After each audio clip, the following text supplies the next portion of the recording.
么样？并州守军一战即溃，有些残军弃城逃往建州，余下的大多降了。目下正在清剿俘虏、粮草、印信等诸多要紧事务。擒住韩立没有？韩立见势不对，在亲卫拼死护卫之下逃走。不过属下已经命人四处搜检，城门已闭，他定然还未逃出并州城。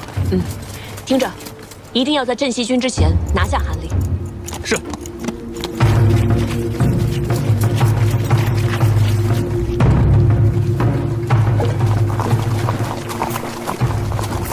来人啊！快来人！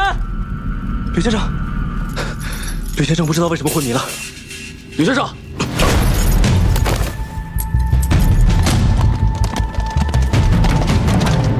有人越狱！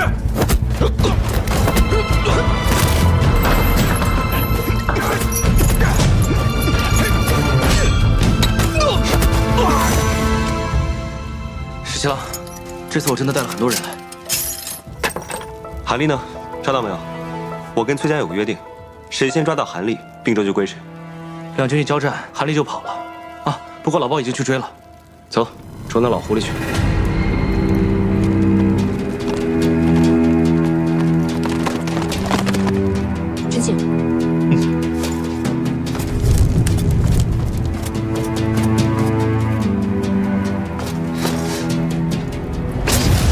校尉，车中并无韩立。果然狡诈。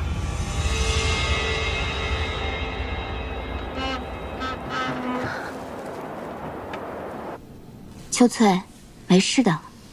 咱们楼下不是有家丁守着呢吗？任谁都闯不进来。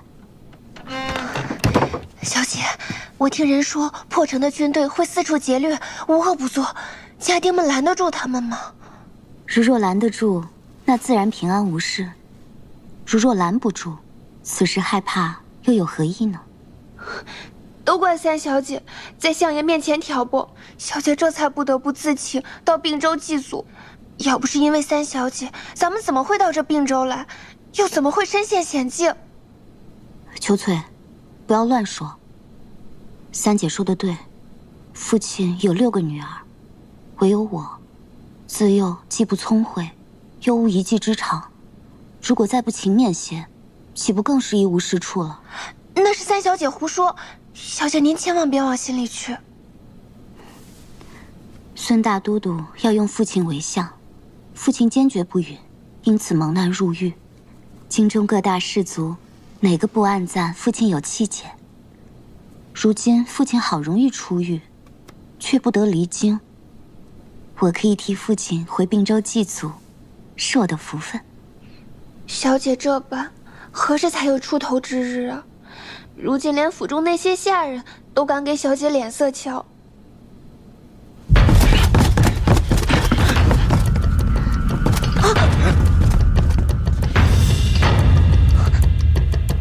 主公放心，追兵已经被那辆马车引开了。府中有什么藏身之处？壮士竟然光天化日之下闯入民宅，何不也自行搜检呢？韩公一世英雄，小姐，如今竟躲入闺阁之中，丢不丢人啊？韩公，这么挟持个弱女子，未免落了下乘吧？激将法不管用。你既然是崔公子的伴读，如今并州城破，镇西军势大，既然崔公子对你视如婢女，你不如投靠镇西军。韩公已然都到了此田地了，还不忘惦记着我的前程，实在不枉与韩公相识一场，也不枉韩公对我青言有加。对你青言有加，又如何？难不成你能放老夫一马？韩公误会了，我感激你都来不及，又怎会为难于你？只是这城中都说韩公擅长经营，资产亿万，我如今被崔家所弃，两手空空，还望韩公能够体谅一二，给予方便。拿出来！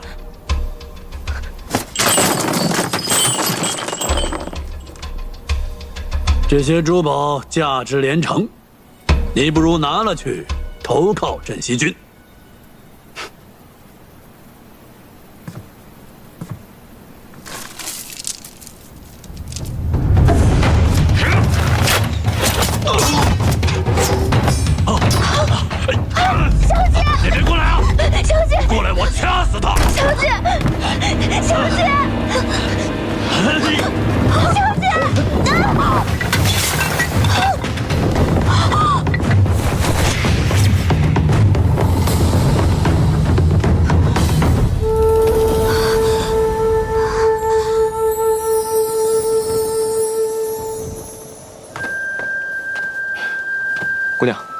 会得罪。多谢公子相救。别动！小伟，要不要动手抢人？愿赌服输，我是输不起这口气的人吗？小姐没事吧？小姐，快点，过来！沈新郎，终于抓到这只老狐狸了。喂，你们崔家军来晚了，韩立是我们的了。恭喜李皇孙。既然李皇孙已经抓到了韩立，那我们跟你的约定，自然是算数的。这并州城，就归你们镇西军了。承让，承让。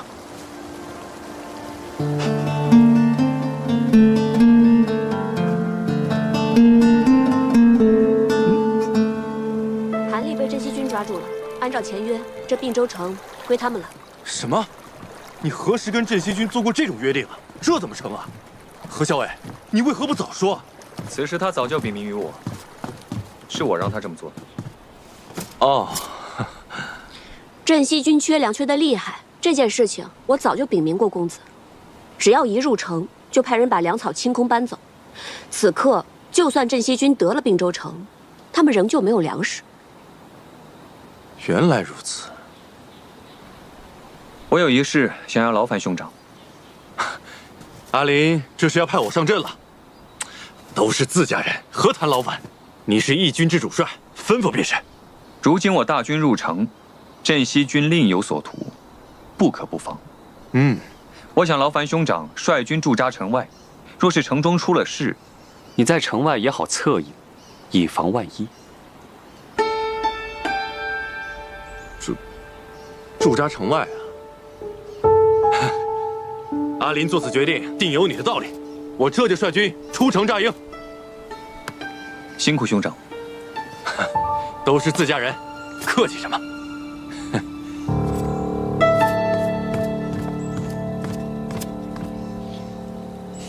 知道你不喜欢他，所以啊，我就把他打发到城外去了。多谢公子，我就说怎么没有看到阿树呢？原来一早公子就把阿树派到城外，准备盯着崔离了。知我者，阿莹也。喝茶，给你倒。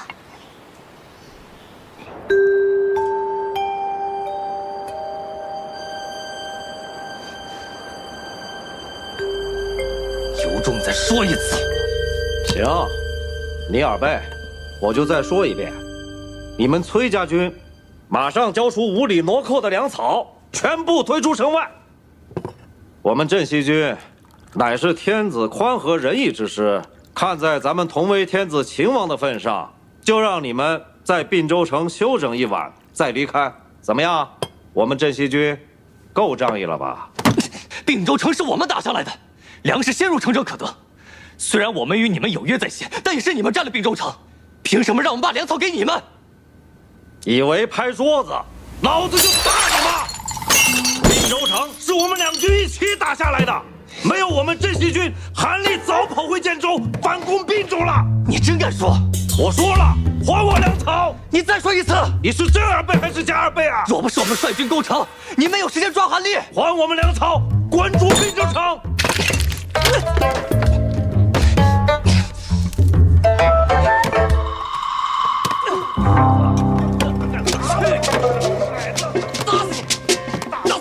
虎符不在韩立身上，继续找。是。让你胡说崽子，这你喝不到。他们在翻查韩立府，角角落落都没放过。那你敢打我？去你的！滚出并州！看来滚出并州！虎符并不在韩立身上。哎，对面那个崔公子在战场是威名赫赫，谁知见了真人，却是一个弱不禁风的公子，人不可貌相。不就是个小白脸吗？敢说老子攻城没出力？老子出力的时候，你还在吃奶呢！有本事打一架！来来，怕你就是会死！来看老子怎么收拾你，兔崽子！老伯，这是我一大早托人买的，都是你喜欢吃。谢谢公子。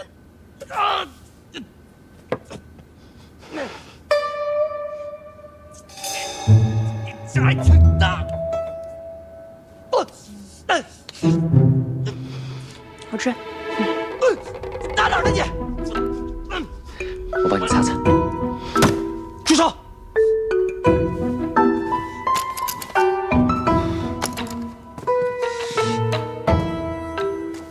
我饿了，先吃饭。吃饭？我不饿呀。我说我饿了。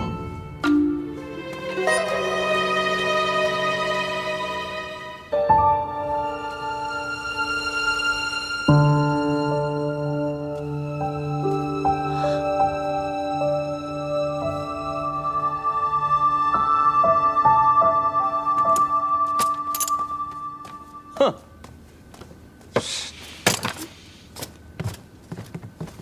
小伟，那位李皇孙可是捡到了你丢的那根簪子啊！真没想到，堂堂皇孙镇西军统帅，这么爱贪小便宜，捡了别人东西不还，竟然堂而皇之的插自己头上，太无耻了！我去给你要回来。喂，别多事了，大局为重。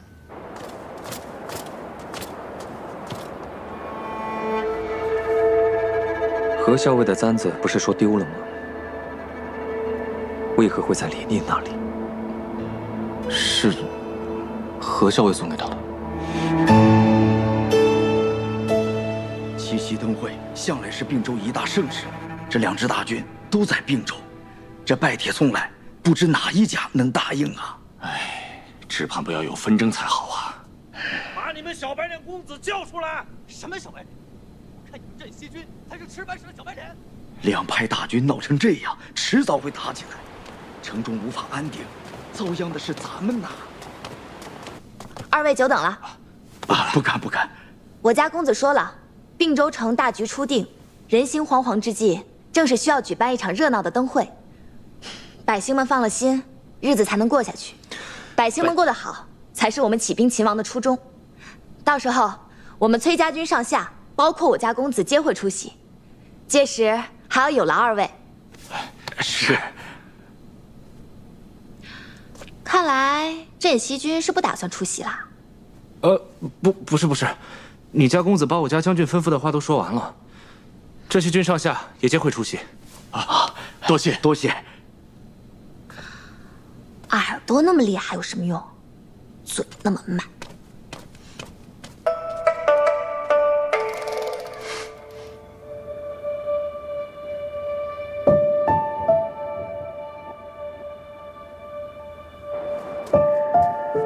皇孙为何会到此处来？我有事情要请教何校尉。他不过我军校尉，若是军务，皇孙不妨直接告知于我。那小事而已，不必劳烦崔公子了。听说前几日，何校尉被困于韩立府，皇孙颇为照拂何校尉，他才能先行脱困。皇孙这般相助，我应当好好设宴，感谢你才是。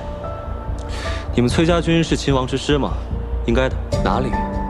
我与何校尉自小一同长大，情分非比寻常。皇孙如此照拂何校尉，就等同于照拂了我。我就知道你会来找我。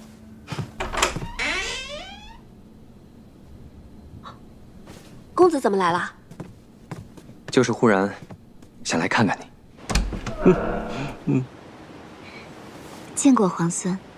年里，今日事起仓促，姑娘没有受伤吧？需要找个大夫瞧瞧吗？方才军中小裴将军已嘱咐大夫来看过，幸儿只是有些小小擦伤，无碍的。妾是特意来谢过皇孙的。今日若没有皇孙，妾早已命运黄泉。不必客气，举手之劳而已。也不用叫我皇孙，在军中叫我军职就行。进来吧。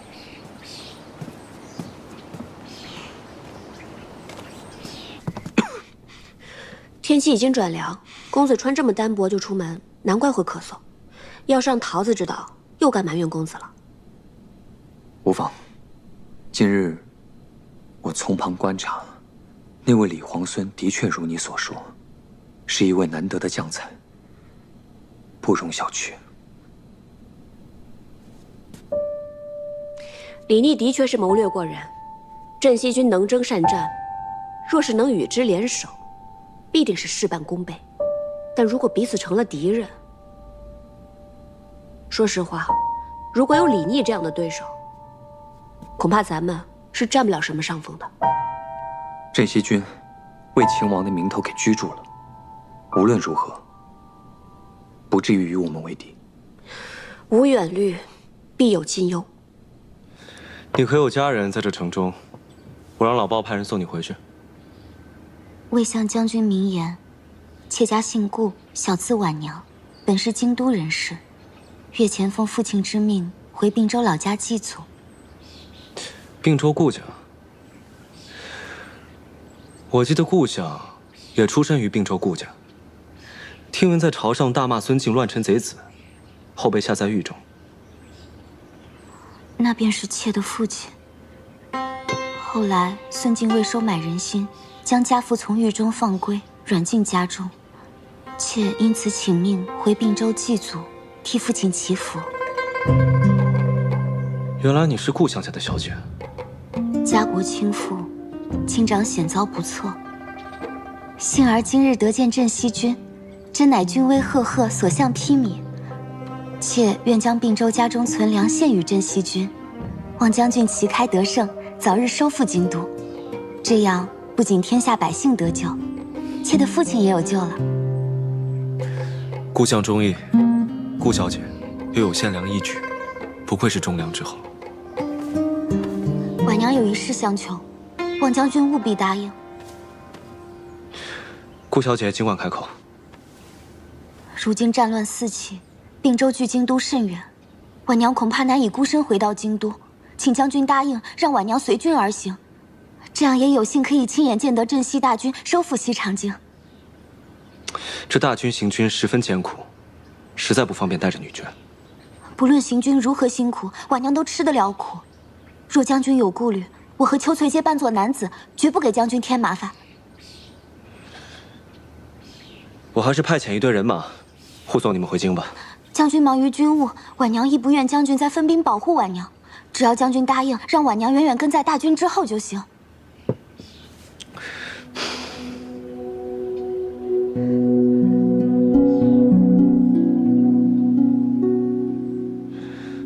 那好吧，那你就扮作男子，随在军中吧。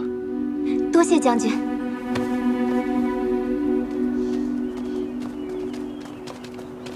站住！拦住他！没规矩的东西！婶娘，教一教他们规矩。是。太子妃为内命妇，超品；国夫人为外命妇，一品。太子妃品质远超国夫人。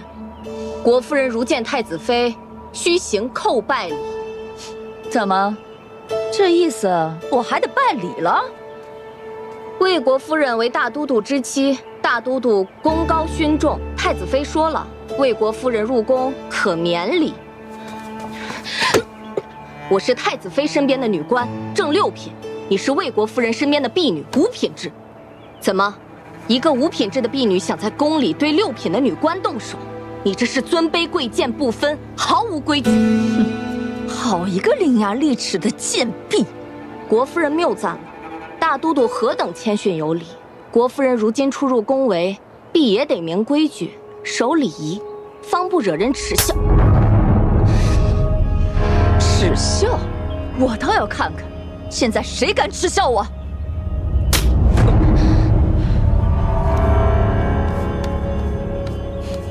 没规矩就得叫！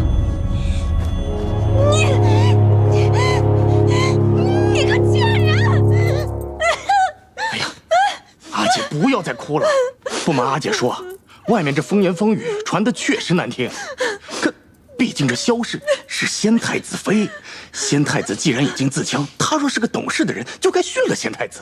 即使不训，也应该出家入道，为先太子守节。不过大都督如此英明睿智之人，怎么偏偏被这萧氏所迷惑？他定是给你姐夫下了蛊。你想想，这么多年，在这府里上上下下这么多的姬妾，他何曾偏宠过一人？再这么下去，可怎么了得啊！阿姐莫慌，如今前方战事连绵，大都督还指望我们陈郡元氏替他征战筹粮，必得给我等3分薄面。只是这个萧氏一心留在宫中，说不定有什么不可告人的图谋，不愁抓不到他的把柄。届时我与叔伯兄弟们商议，劝大都督杀了这个妖孽，替阿姐出这口恶气。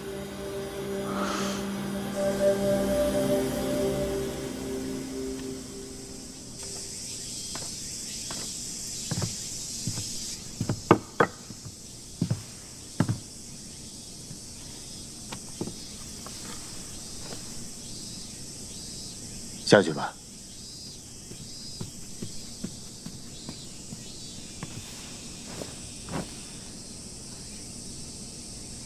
哼，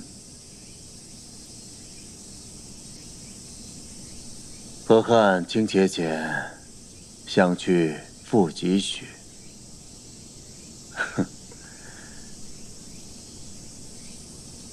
既然又到七夕了，当年就是在七夕那晚，你我第一次相遇。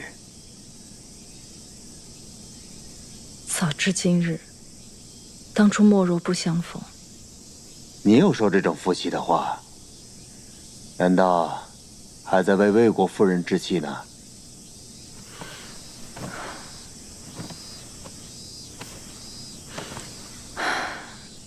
我在宫里待的时日长了，这种事儿见多了。捧高踩低，不遗余力。一旦落了下乘，尽管糟蹋。今日魏国夫人掌过我的女官，我若不还手，哪一天她还会下令镇杀了我？难道大都督会为了我为难你那堂堂的正妻吗？那倒不至于吧。陈郡元氏乃大都督的妻族，大都督一向倚重，妾今日得罪了魏国夫人，自请出宫去修道，也不在这儿碍旁人的眼了。哼，你倒是激将起我来了。嗯，妾怎敢激将大都督啊？妾就怕继续待在宫里，有一天不明不白的死去，还不如出去修道，免得聒噪。那我倒要看看，天下哪间道观能搁得住你啊！哼！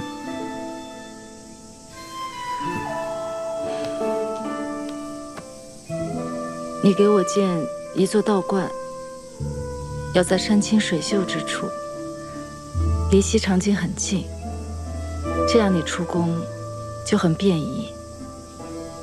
不过，也许等我出宫不到3、5日，你也就把我忘了吧。你真的要修道？我不想待在宫里了。魏国夫人不是一个心胸开阔之人，免不了处处为难我。再说，这宫里的人人人一张利嘴，我不想被他们说3道4的。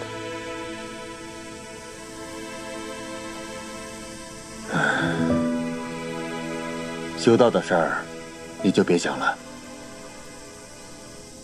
不过，你身边的那个慎娘，看着就是个有福气的人，不如就让她带你出家吧。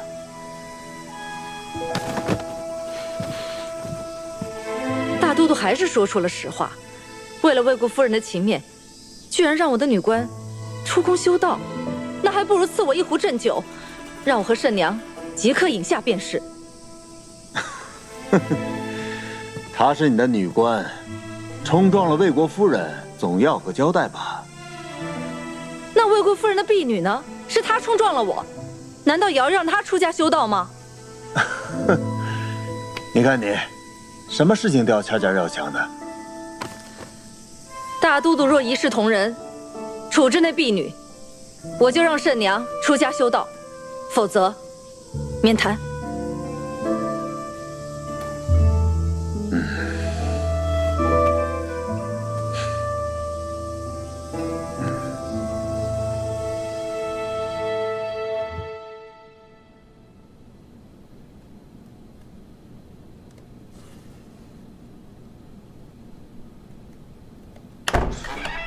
哟，缝袍子呢？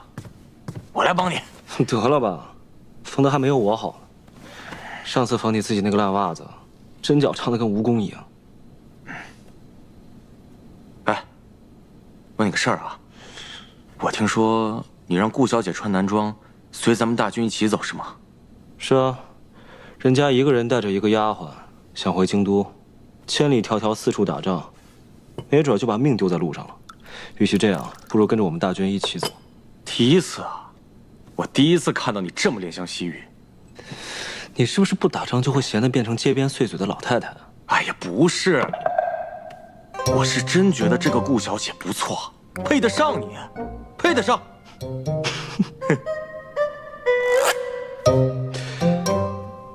原来是你看上人家顾小姐了。我？照说，我跟裴大将军写一封信替你求签。哎，不是，这胡扯什么呢？明明是你好不好？破天荒了，让一个女流之辈在咱们大军当中，现在还和我东拉西扯的。女流之辈怎么了？你看人家崔家的何校尉，机敏狡黠，善于用兵，胜过世间不少男子。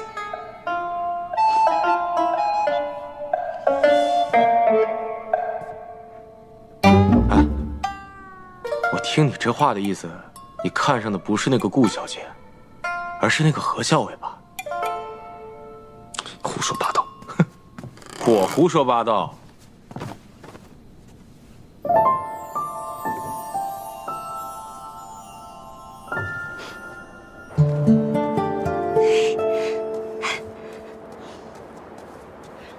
校尉，校尉，风车，你留在客栈的风车我给你取回来了，快给我看看。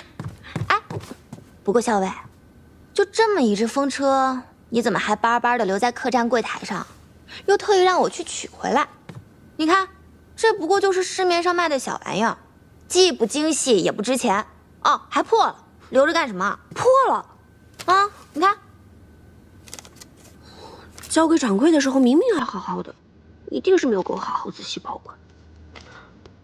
这也来了，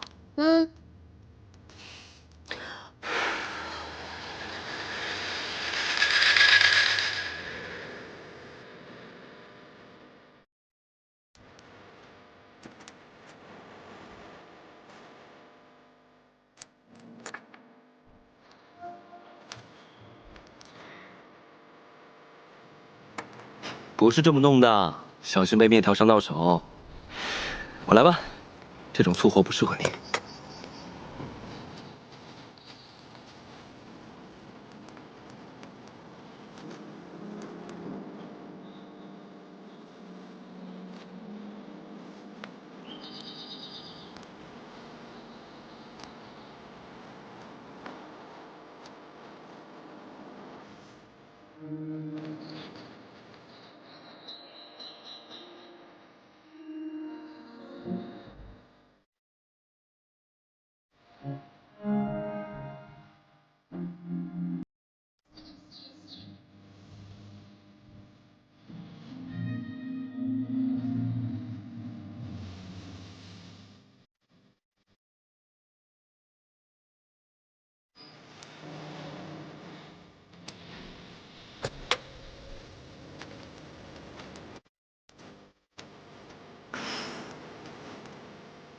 好了，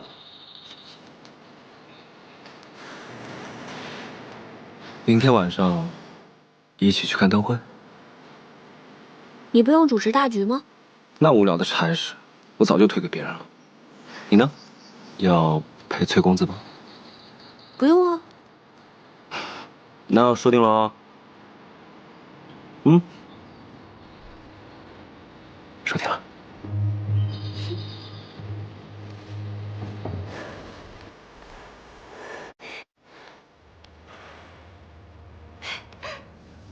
校尉，你把风车修好了？是啊。校尉，咱们晚上一起去看灯会吧。晚上我还有事，就不去了。是要陪公子去主持灯会吗？众目睽睽坐在灯棚底下，让人议论，我才不去呢。那校尉有什么事吗？我是怕那个镇西军会另有计划，我得去探探他们到底有什么动作。那我陪你一起去，给你做个帮手。不用了。你去帮我看好镇西军的那个谢长耳，这个人不但是李逆的亲信，还能听风辨物，你可得把他看牢了，不能让他有机会暗中行事。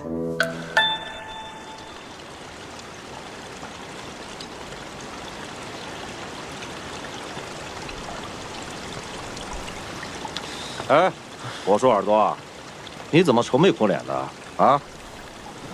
明天晚上七夕灯会，十七郎下令当众斩杀韩立，为镇西军立位。是啊，十七郎让咱们布置的不都安排好了吗？可是他让我引走桃子姑娘，不让她跟着何校尉，这是为何？既然是有人不想让桃子跟着何校尉，自然是有人想跟着何校尉啊。你就照十七郎说的做吧。可是我如何才能引走桃子姑娘，把她打晕？她又会下毒，心眼又多。我真要跟她动手的话，我不是她对手啊。我说你啊，就是个榆木脑袋。你把桃子姑娘约出来看灯会不就得了吗？哎，给，好好想想吧。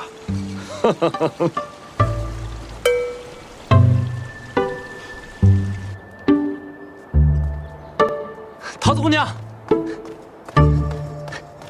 桃子姑娘，今天七夕灯会，不如我们一道赏灯。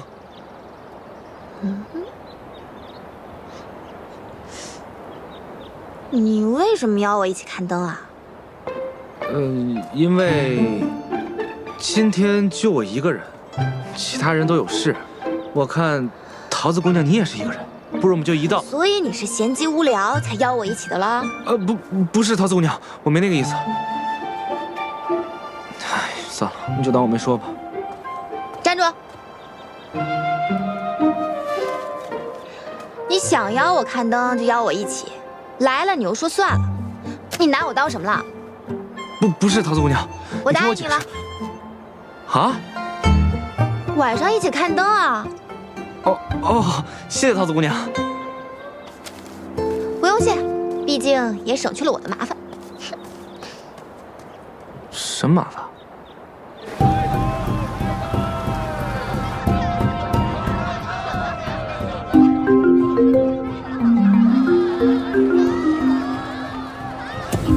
小心！今天怎么想起来这样打扮啊？太好看了！为了出来看一看，当然是要换身装束了，这样才好降低别人的防范之心啊！真高明。走吧，去办正事。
你今天真美，我差点没认出来。请。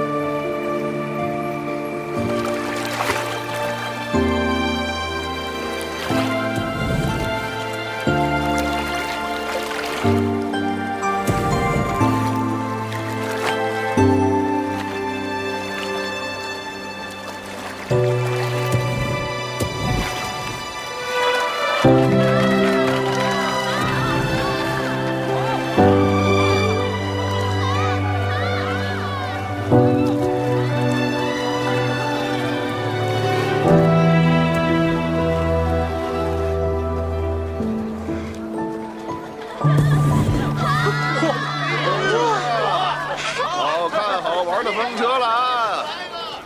哎，老张，我想要个风车。你选吧。哎，就要这个吧。好嘞。付钱。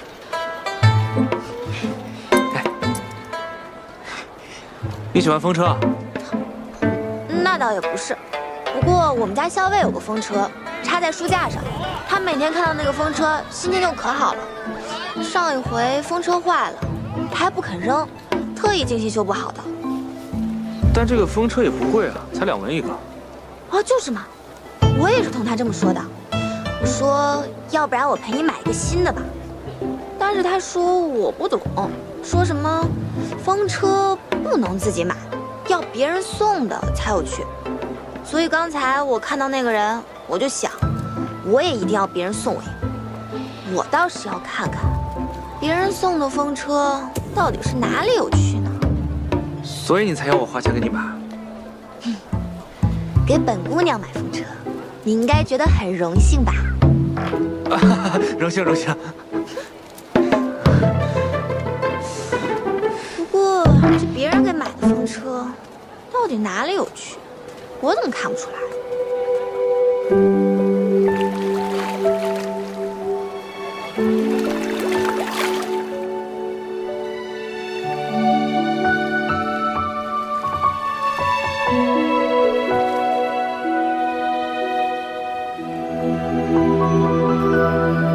满船星梦压星河，这里可真美啊！劳兰关的星星比这里要大很多，也要低很多。半夜躺在沙漠上，天黑得像丝绒一样，好似一伸手就可以摘到星星。在我们平凉有一望无际的草原。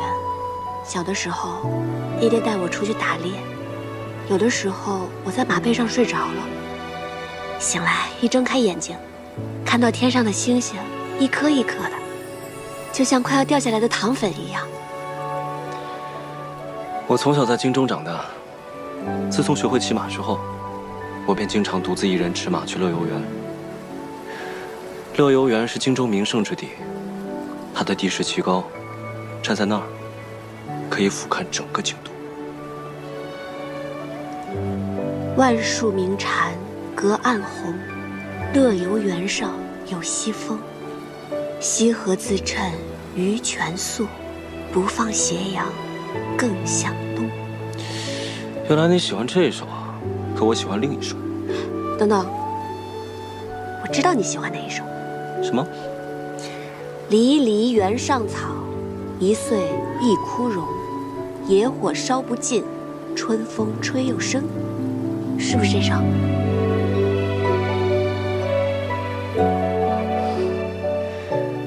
你怎么知道我喜欢这一首啊？知己知彼，百战不殆。因为我知道李皇孙是这样的人，所以我就知道你会喜欢这首。何校尉可真厉害啊！知己，我喜欢。胡说，我又没说过我是你的知己。我又没说你说了你是我知己。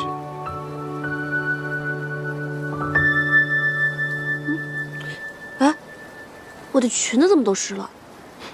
糟了，穿漏水。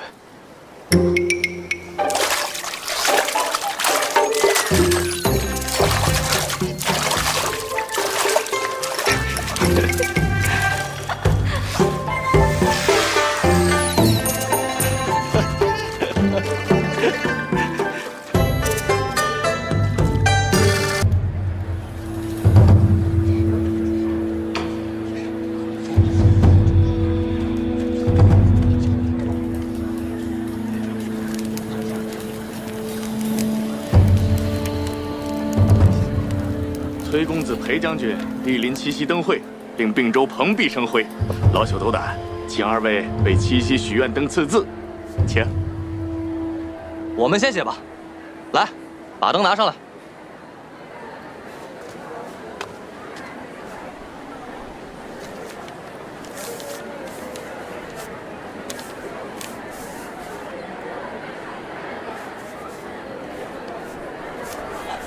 好字，好寓意。哎，小裴将军，咱们就写些实在的，就写啊，都娶上娘子，都拿上来吧。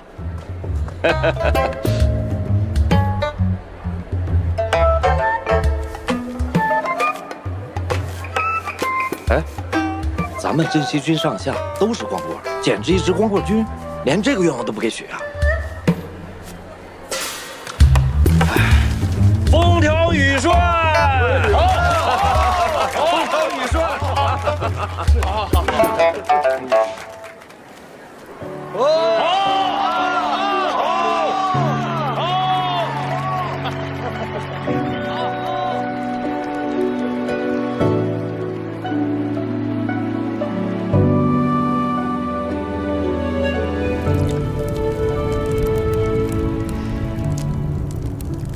哎呀，这要是在劳兰关啊，生这么一堆火，必然要烤一只黄羊，烤得油滋滋的，别提有多香了。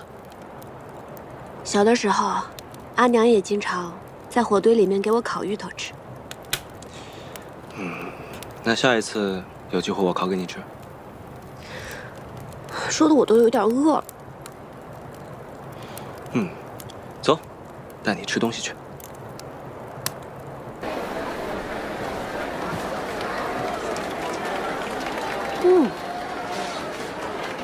这馄饨味道还真不错啊！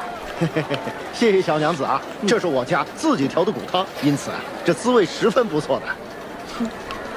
店家啊，今晚生意可好？哎呀，这会儿没多少人啊，所有人都挤去看展韩丽了，杀头啊，杀的还是那个原来威风凛凛在并州城的韩公呢。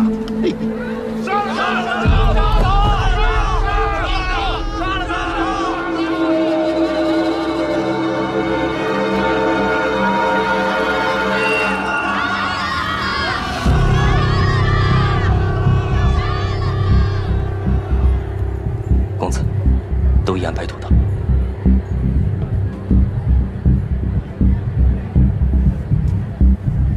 时辰到，杀韩丽，聚河山。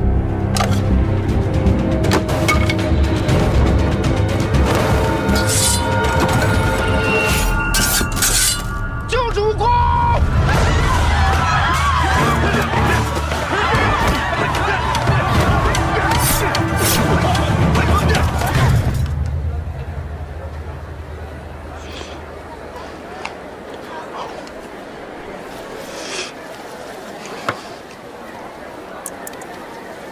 走。哎，两位，看看我们家护腕吧，这可是上好的水牛皮啊！我老婆子一针一线缝出来的，3层皮特别结实。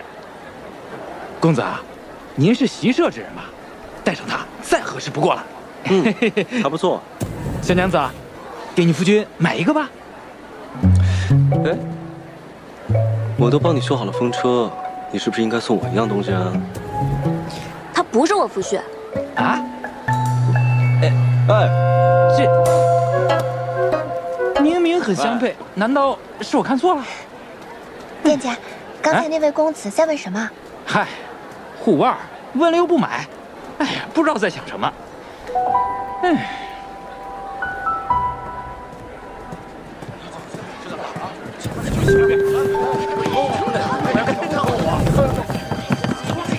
看来皇孙算无一策，另行安排了一场大戏啊！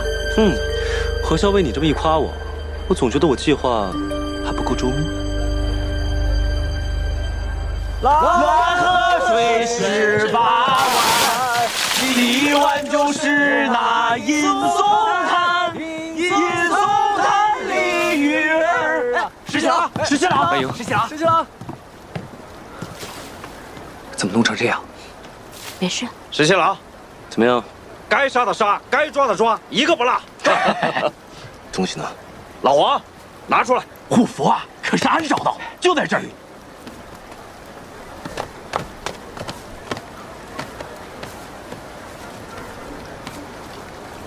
就在这儿呢。这些人，他们也太笨了，连引蛇出洞都不懂。不是他们笨，那是石七郎太聪明，太笨，太聪明，太笨，太聪明。东西找不见了。哎，你不是放怀里了吗？你刚说要借虎符消消杀气，你快找找，放哪儿了？哎，老二是不是在你这儿？没有。既然你们崔家军螳螂捕蝉，黄雀在后，也不必藏着掖着了。陈醒。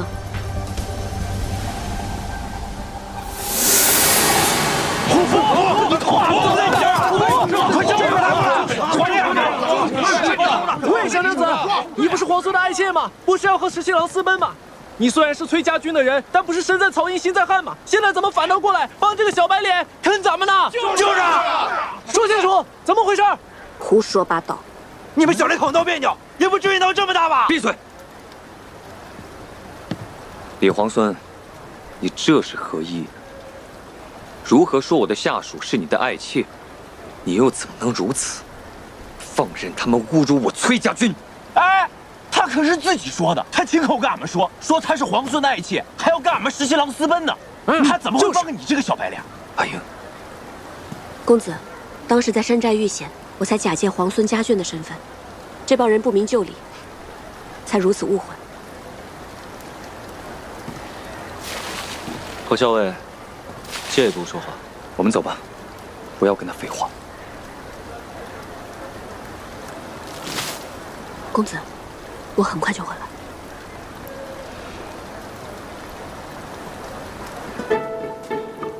你怎么猜到的？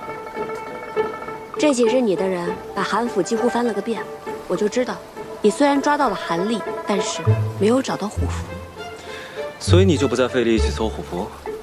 韩立这个人多疑狡诈，既然没有随身携带，又把韩府整个翻了个遍也没有找到，那他肯定就是放到了自己最信任的亲信身上。而你散布出消息，今夜在假意要杀了韩立，以此来引诱韩立残部出来救人。你这一招引蛇出洞，确实不错。而你呢，只需要盯着我的人，就可以螳螂捕蝉，黄雀在后。没错。那我还有一事不解啊！你答应我共邀七夕，是为了同我赏灯啊，还是为了亲自盯着我，以免我发现你暗中有安排？那你呢？主动约我出来，到底是为了跟我一起游船，还是不放心我，怕我有所察觉，会坏了你的事啊？彼此，彼此。承让，承让。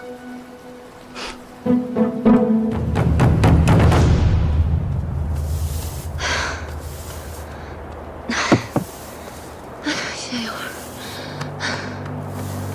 年年想了法子，让我出宫去修道，会安排你混在随时修道的宫女里面，跟我一起出宫。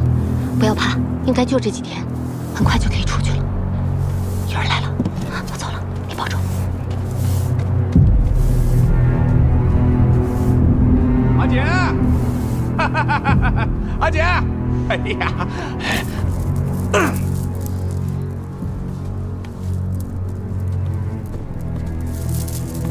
大都督已经下令，让萧氏身边的那个女官作为替身，出宫修道去了。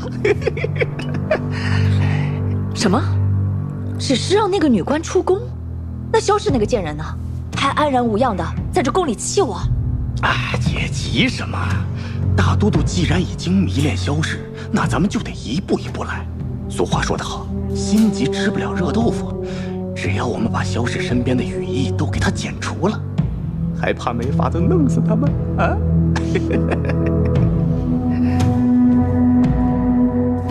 她是顾太子的太子妃，跟叛军勾结，那不是显而易见的事情吗？阿姐，这萧氏只是一个区区贱妇，让大都督迷恋也只是一时的。哼，既然他如此跋扈，那我自然有法子杀了他。阿姐放心，我马上就回洛阳督战。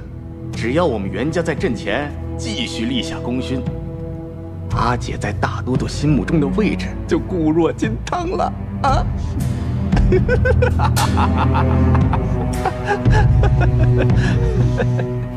小伟，这可是我新研制的麻药，喏，已经涂在剑上了，你试试。我看看。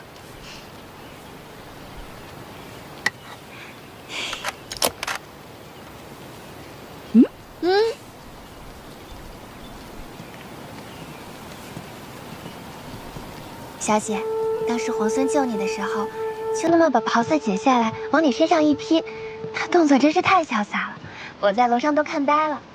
皇孙答应咱们追随在他身边，咱们以后再也不用担惊受怕了。多亏有皇孙。小姐，你说皇孙会喜欢这个皮护腕吗？他定然是会喜欢的。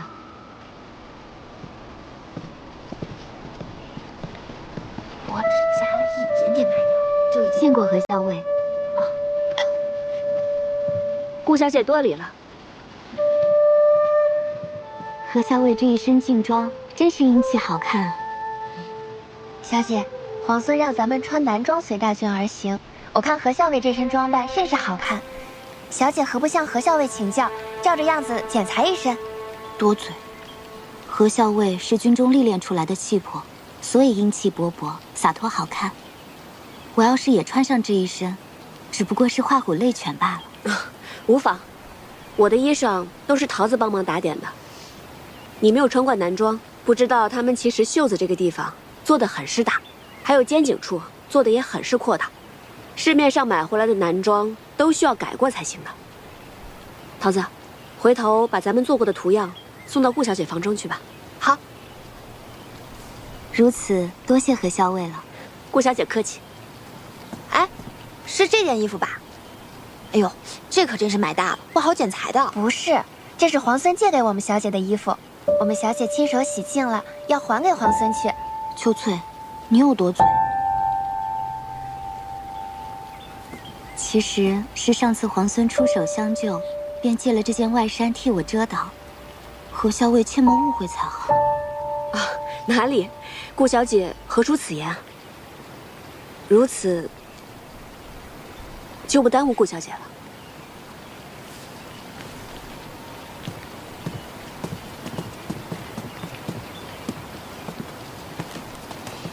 小伟，他们怎么说话总像绕着什么弯子，一拐18弯的。她们是闺阁中的女子，行事做派自然委婉含蓄。哦，好了，别看热闹了。哎，可他们总提到皇孙，可皇孙跟咱们有什么关系？跟他们有什么关系？你怎么知道皇孙跟他们没有关系呢？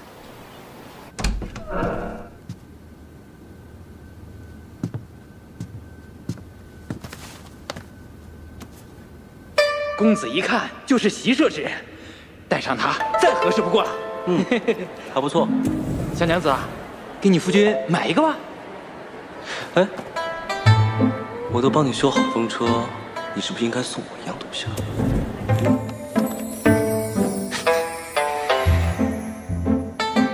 这个阿爷就是嘴硬心软，真好看。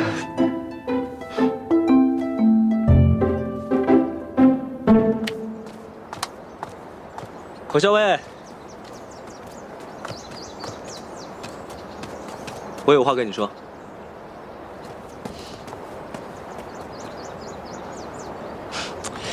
哎呀，有些人就是这么的嘴硬心软。这一大早上出去忙活了，也不让我知道。哦，是吗？哎呀，明明说着不送，最后还是送。看来送给皇孙护腕之人，一定是皇孙十分重视的。那当然了。只是我觉得，虽然我重视他，但他更重视我。如此，便要恭喜皇孙。哎，你觉得送我护腕的这个人，跟我的爱妾比起来怎么样？皇孙慎言，当初我是为了脱身权宜之计，才出此言诓骗了诸人。可没想到皇孙居然口齿轻薄，公然在我家公子面前辱及我名誉。这么在意你家公子？那是自然。为什么？之前不便为外人知晓，所以一直没有告诉你。其实，我是我们家公子的侍妾，所以还请皇孙慎言，以后莫要在我家公子面前辱及我清白。走了，桃子。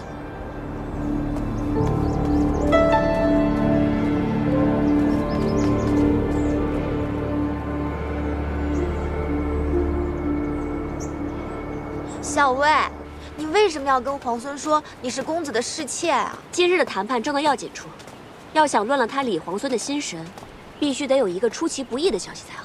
啊，乱他心神，你就要这样说，那不是有损你女儿家的清誉吗？你跟公子之间清清白白，明明压根儿就不是什么他的侍妾，这样同外人说自己，以后还要不要嫁人？傻丫头，这世上能娶我的男人，才不介意我这么说呢。哎，不对啊，你以前总是说这世上能娶你的男人，只怕还未出生呢，怎么今天忽然就改口了？你终于发现这世上有能娶你的男人了，是不是？快告诉我是谁啊？他是……就不告诉你，快走吧，啰嗦。哎，告诉我嘛，我想知道。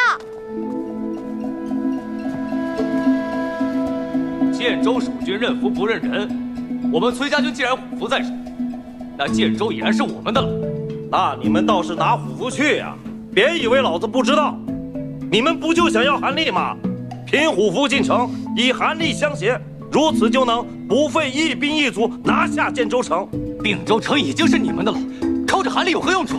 那你们就把挪扣的军粮统统还给我们镇西去。今日也该有个结果。怕是那位皇孙没有那么好说话。韩立，我要定了。哎呀，公子啊，你的束发松了，我帮你去梳一梳吧。好。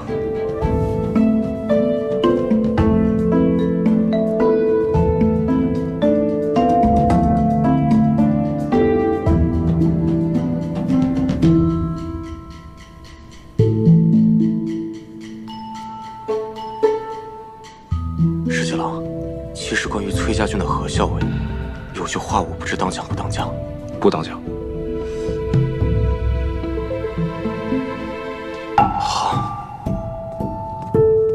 我们家公子说了，都已经谈了数日，依照昔日盟约，这韩立被镇西军所得，那并州城就归镇西军所有；但这虎符被我们崔家军所得，这建州城就理应归我们崔家军。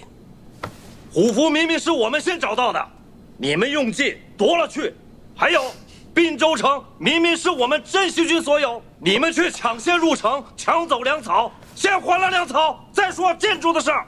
事已至此，不如大家心平气和，好好商议一番。哼，说的比唱的好听。什么商议？你们就是想占我们镇西军的便宜。这位勇士，话不能这么说嘛。既然是商议，那吃亏让步，我们崔家军也都是可以的。行，那你们说说，你们打算怎么吃亏啊？皇孙殿下不是想匡扶社稷之将倾，收复东西两都？可以你们镇西军现在的存粮，别说收复东西两都了，怕是连洛水的边儿都摸不着。若是在并州继续耽搁几日，只怕这存粮会越发不够。现在你我二军就建州的问题一直争执不下，但按照规矩，这虎符既然已经被我们崔家军所得，那这建州城就理应归我们崔家军。只不过我们想讨要韩立，图个方便，所以我们家公子刚才说了，我们打算吃点亏，送给你们50车粮草，这样也能助你们早日拔营去往洛阳。以贵军这悍勇，还怕打不下洛阳吗？哼，你这话说的，感觉我们像捡了一个大便宜。50车粮草，区50车粮草，只够我们镇西军1日2食，勉强赶到洛水之畔。那建州与洛阳孰轻孰重，皇孙殿下不会分不清楚吧？自然。那皇孙愿不愿意用韩立来换足足50车粮草？可以。石七郎，石七郎，好，皇孙殿下自然是一诺千金，只要你们把韩立交给我们崔家军，那我们公子也绝对不会食言，粮草一定会按时送到。哎，石七郎，这50车也太少了吧？老包，你们让我静一静。说吧，有什么计谋？什么计谋？你难道不是故意答应那个何校尉，以韩立换50车粮草？是不是打算一石三鸟，趁崔家军不备，把粮草和韩立一并拿下，顺带手的再拿下建州？粮草韩立兼得，且拿下建州。有好法子吗？现在不应该是你胸有成竹、早有预谋的吗？不然你为什么那么轻易就答应那个何校尉这么苛刻的条件？我有一个朋友，啊？我这个友人，他看中了一个姑娘。等镇西军交出韩立之后，让左营带着韩立跟虎符立刻拔营前去收复建州。还是我亲自去一趟吧。不用，眼下有了韩立跟虎符，建州城必定是手到擒来。反而现在洛阳才是最棘手之处。我猜测李逆拿到粮草之后，一定会直指洛阳，我们一定要抢在他的前面。那你这个友人是咱们镇西军中的人，还是你京中的旧识啊？摇什么头啊？说呀！这个姑娘，她不该喜欢。不该喜欢？哎，她难道喜欢上了醉红楼的清官人？哎，其实也无妨，只要这个清官人品性善良，也无所谓的。不是，那是什么？你说呀。他好不容易看上一个人，可偏偏那姑娘已经是别人的侍妾了。哎呀，石七郎啊，石七郎，我算是明白了，你今日如此反常，是因为这件事儿。什么如此反常？我哪里反常了？我说的是那个友人。行，那咱们今日就说说你这位友人。现在国难当头，他还想着情爱小事，他将此事告知于你，说明他心中耿耿于怀，日后肯定还会去纠缠的。倒也不是。哎，行了，他明知道此人有了夫婿，还暗中觊觎。石青郎，我告诉你，色令智昏也。其实你不用说了，石青郎，我劝你早日和你这个友人一刀两断，否则你不怕近墨者黑，有一天你也喜欢上别人的妾室吗？石七郎，三思啊！啊！哎，今日李皇孙如此失魂落魄，就这么轻易答应了咱们，也不知道发生了什么事。谁知道呢？那我就让陈醒去安排粮草了。哎，等等，我又想到了一个计策。如果到时候他们的人比我们先到洛阳，我们再伏击，然后……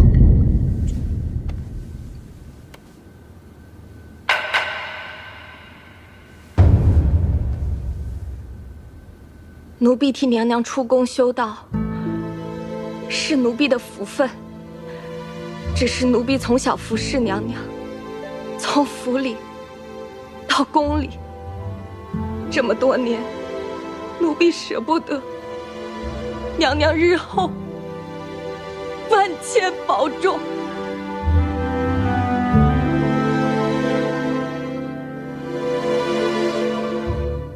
修道是好事，替我积福，也替你自己积福。我身边还有锦娘，不用挂心。倒是你，保重自己，也替我照顾好江氏。去吧。是。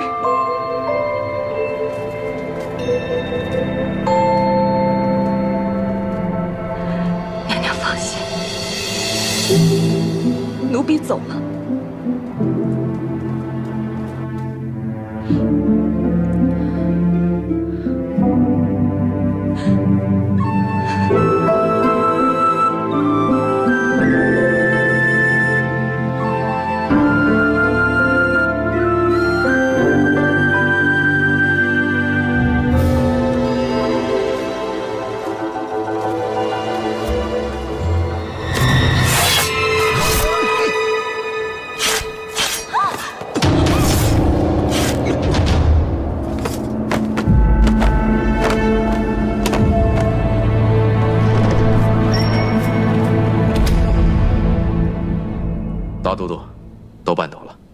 好，去跟夫人说一声，就说我已经替她出气了。可萧妃娘娘那里万一知道了，她是个聪明人，必然会以为是郑国公派人杀了那几位宫女，替魏国夫人出气的。可万一萧妃娘娘想不开，不肯罢休闹僵起来，岂不是对郑国公不利？哼，不过是几个奴婢而已，杀就杀了。我也说过了，他是个聪明人，他不会因为他们不识大体，以卵击石。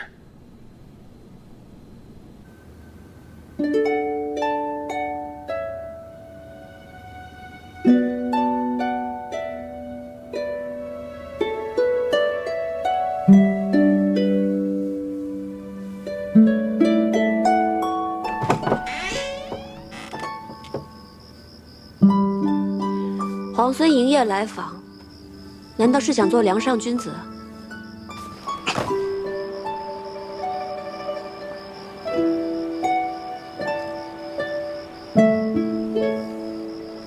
你到底是来做什么？我今天来是想还你。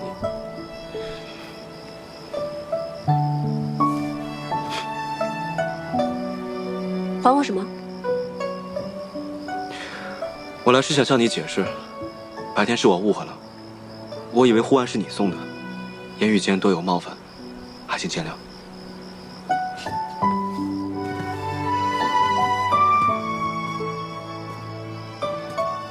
你以为是我送的？是，后面才发现是顾家小姐送的，不过我已经将护腕还给她了。你以为是我送的，所以带着很喜欢。后来却发现是顾家小姐送的，就还给她了。你是想来告诉我这个？倒也不是，我这不是看见月色正好，正适合抢虎符吗？这回你可猜错了，虎符不在我这儿。我知道。你既然知道，还来这干嘛？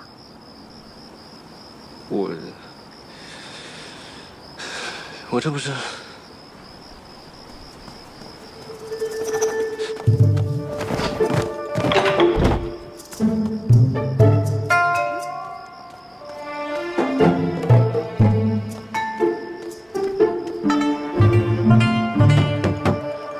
小伟，你睡了吗？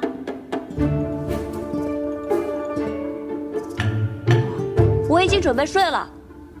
哦，那我也去睡了。好，你快去吧。那你早点歇息吧，小伟。知道了。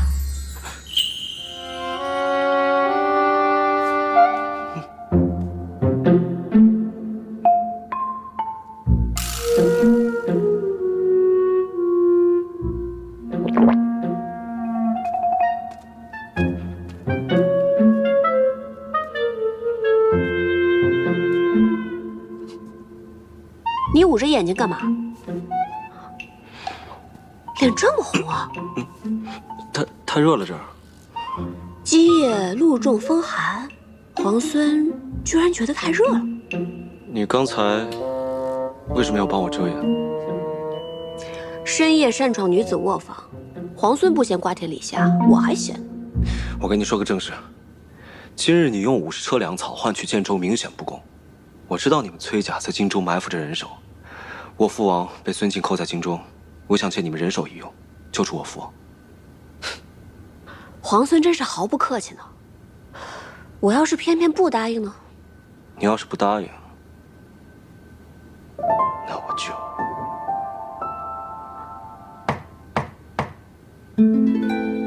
阿莹，你睡了吗？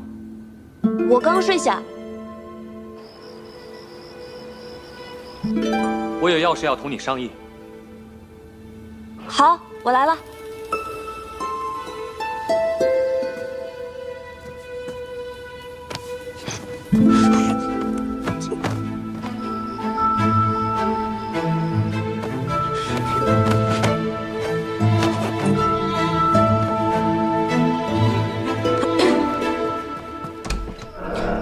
公子，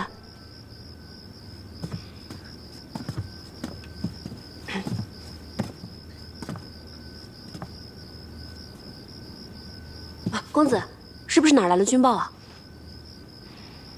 其实也没有什么要紧事，只是我听桃子说你未用晚膳，所以才过来看看你。不过我见你气色还挺好的，看来是我多虑了。不过下午点心多吃了点儿，晚上就没什么胃口。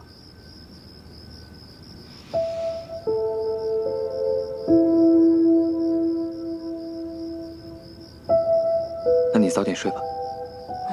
公子也早点安歇。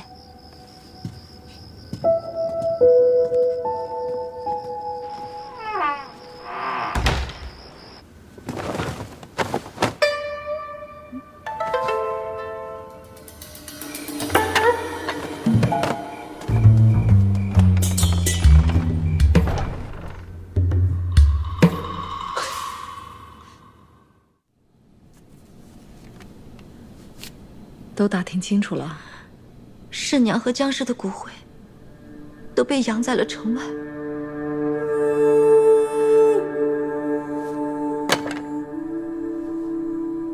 你看他跟着我一场，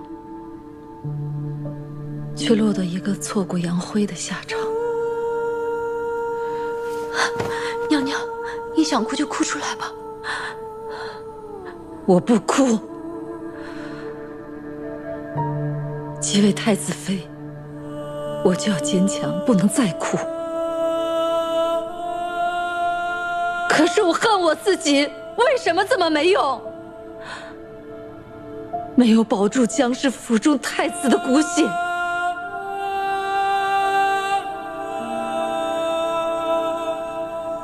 若有一天我到了地下，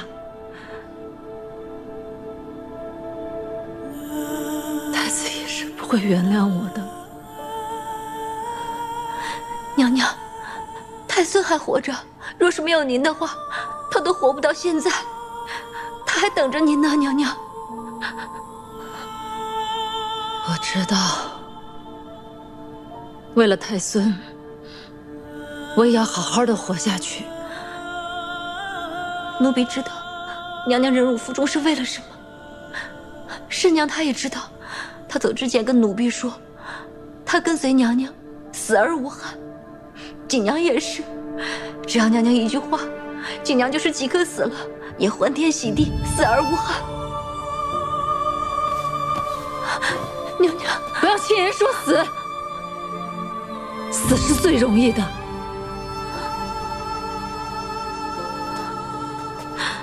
太子薨逝时，我若拿一把刀一抹脖子，那是最容易不过了。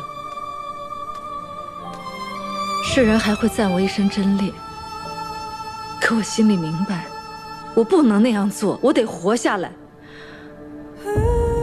我还要好好的与孙敬周旋，也许我还能找机会保住太孙，我还能找机会见机行事，助我大禹王朝光复。娘娘心里苦，奴婢都明白。你说，玄泽这个孩子是不是又长高了？韩畅带着他东躲西藏，也不知道今晚能不能吃饱，能不能睡个好觉。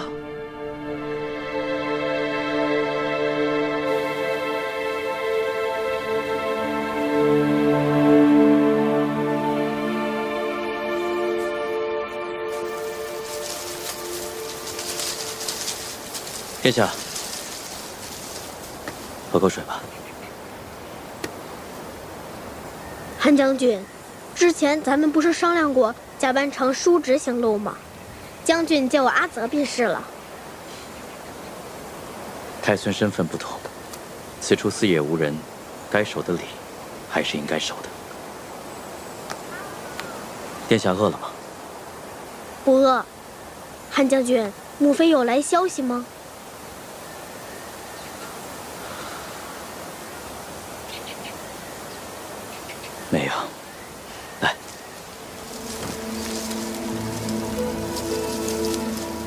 太子妃心性坚韧，忍辱负重。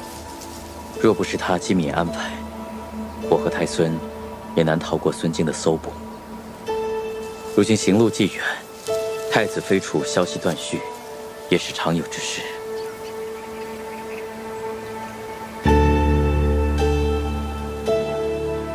希望母妃能平安无事吧。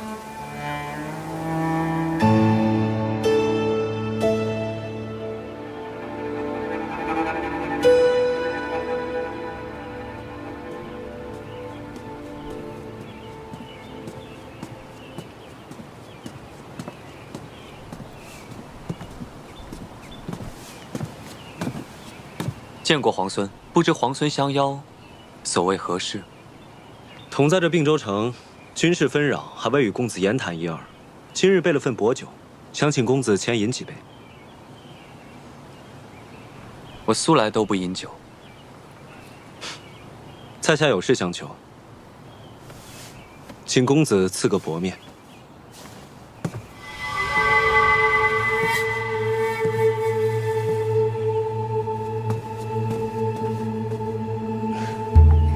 皇孙有事，就直说吧。之前不知何校尉的身份，若有冒犯，还望见谅。什么身份？他的身份？公子何必明知而故问呢？他不过我军校尉，能有什么身份？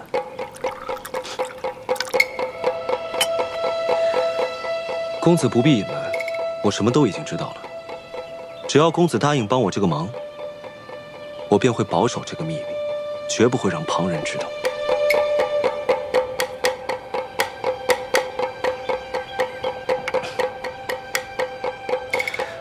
公子放心，我李世基一言既出，驷马难追。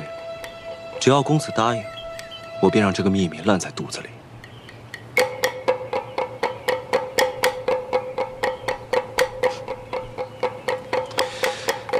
你不会是想杀我灭口吧，公子？你们崔家军虽然势大，但我们镇西军也在并州，公子能得手吗？皇孙说笑了，大家都是秦王之士。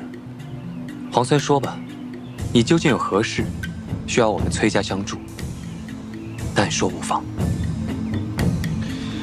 我的父亲梁王被孙敬扣在了荆州，我知道你们崔家在荆州埋伏着好手，只要公子鼎力相助，我就必能救出父王。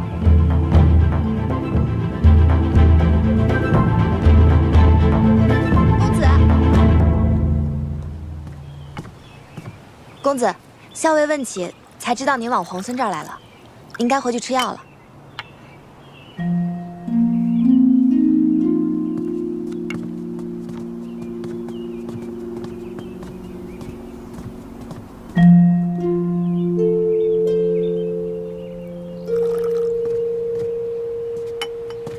哎，我说石七郎，你不说今天要摆鸿门宴吗？怎么这么快就摆完了？你说这个崔公子是个什么样的人啊？看着斯斯文文，像个公子哥，还真不像个能带兵打仗的人。是啊，他这么一个文静孱弱的人，竟然能从瀛州至此，还打下这么多城池。你说这奇不奇怪？崔乙的儿子应该不会差吧？崔乙那可是当朝的名将啊！以孙敬、裴大将军早先并称国朝三杰。那你说，何校尉是什么样的人？这个我还真看不透。你是知道的，我沙场摸爬滚打10几年，什么样的人我没见过啊？可这样的人我还真没见过。你说她是个女人吧，她却心狠手快，智谋百出。哎呦，我还真琢磨不透啊。所以我总觉得，这个何校尉身份不简单。他说的每一句话，也不知道有几分能信。对了，石七郎，大军已经准备好开拔，咱们并州的布防也准备妥当，什么时候出发呀？越快越好。小魏，我赶去的时候，公子脸色甚是难看。无妨，公子已经把李逆说的话原本都告诉我了。李逆这个傻才，竟然出言讹诈，想一箭双雕，既想诓骗出我真实身份，又想骗公子答应他救出梁王。幸而公子没有上当，不过这个李逆已经开始起疑了。幸好你已经劝公子早早开拔，陈兵落水。那这儿的东西我先收拾吧。嗯。校尉，这个风车咱们还带走吗？扔了吧。真的扔了？扔了。